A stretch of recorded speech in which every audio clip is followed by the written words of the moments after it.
নমস্কার বন্ধুরা, welcome back to my channel Mamuni kitchen. আজ চৈত্র সংক্রান্তি উপলক্ষে সকলকে আমার শুভেচ্ছা ও ভালোবাসা জানাই। আজ আমি চৈত্র সংক্রান্তি উপলক্ষে একটি নতুন রেসিপি করে দেখাবো। খইয়ের সাতু দিয়ে সন্দেশ তৈরি করব। দেখুন, আমার সাথে আসুন কী কী উপকরণ লাগছে। দেখুন বন্ধুরা, এখন আমি কি উপকরণ নিয়েছি। এখানে 400 গ্রাম পরিমাপটা দেখুন, 400 গ্রাম খইয়ের সাতু নিয়েছি। তার সাথে এখানে 500 গ্রাম গুড় নিয়েছি। আর এখানে আমি একটা মশলা তৈরি করব। দেখুন, আস্ত মৌরি এবং কয়েকটি গোলমরিচ আর তেজপাতা, এগুলি প্রথমে আমি ভেজে নেব।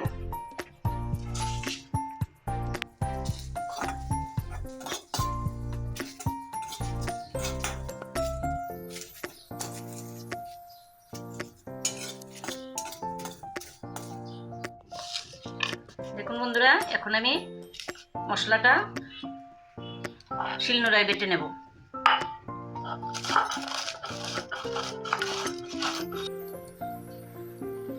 এখানে আমি মশলা গুঁড়াটা পিষতে এখানে আমি গুড়টা জাল বসিয়ে দিলাম। আস্তে আস্তে গুড়টা জাল হোক। এখন আমি মশলা গুঁড়াটা কমপ্লিট করি।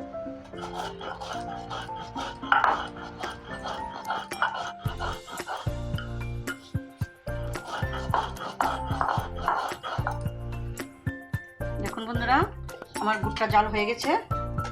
এখন আমি সাতুটা দুটি ভাগ করে নিলাম। অল্প অল্প করে দেব। একবারে দিলে শক্ত হয়ে যেতে পারে, তার জন্য আমি দুইবারে দিচ্ছি। এখন আমি গুড়টা সাতুর সাথে মিশিয়ে নেব। এরকমভাবে নেড়ে নেড়ে আমি গুড়টা সাতুর সাথে মিশিয়ে নেব। এর প্যাকে আমি মশলাটা যে করে রেখেছিলাম, এখন আমি মশলাটাও ছিটিয়ে দিয়ে দেব। দেখুন বন্ধুরা, এরকমভাবে গুড় দিয়ে সাতুর মধ্যে নাড়তে নাড়তে এরকমভাবে একটা ডো তৈরি করে নেব। বেশি শক্তও হবে না, বেশি নরমও হবে না। এখন আমি শাঁসের মধ্যে ফেলে ফেলে সন্দেশগুলো করব। দেখুন বন্ধুরা, প্রথমে আমি এরকমভাবে গুলগুল করে নিয়েছি। এরকমভাবে গুলগুল করে নিলাম। এরকমভাবে নিয়ে আমি গুলগুল করে নিলাম। তারপর আমি এরকম শাঁসের মধ্যে ঘি বা তেল দিয়ে এরকমভাবে মুছে নিলাম। মুছে নিয়ে এখন গুড় লাড্ডুটা এটার মধ্যে দিয়ে দেব। দিয়ে এরকমভাবে চেপে চেপে আমি করব। দেখুন আমি কিভাবে করছি।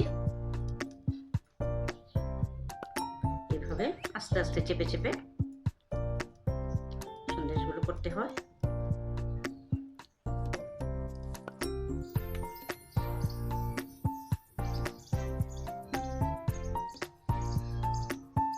আস্তে আস্তে তুলে নিতে হবে, যেমন ভেঙে না যায়। দেখুন, এই দেখুন। এখন আমি আরেকটা করব। এরকম ভাবে আরেকটা লাড্ডু এই শাঁসের মধ্যে আমি দিয়ে দেব। এরকম ভাবে চেপে চেপে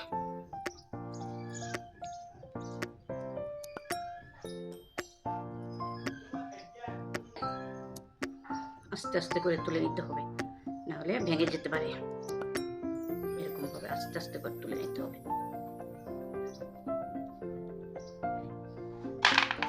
দেখুন, এই যে দেখুন। এখন আরেকটা করে দেখাচ্ছি।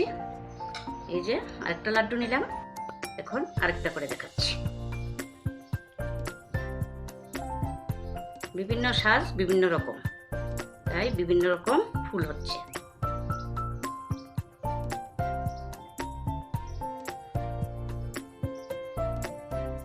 আমার রেসিপিটি যদি ভালো লাগে, একটা লাইক শেয়ার করবেন এবং সাবস্ক্রাইব করে নতুন নতুন ভিডিও পাওয়ার জন্য আমার সাথে থাকবেন। দেখুন বন্ধুরা, আমার সন্দেশগুলো হয়ে গেছে। আমার সন্দেশগুলো কেমন হয়েছে কমেন্ট করে অবশ্যই জানাবেন। আমার পাশে থেকে আমাকে উৎসাহ দেবেন এবং পাশে থাকবেন। নমস্কার, ধন্যবাদ।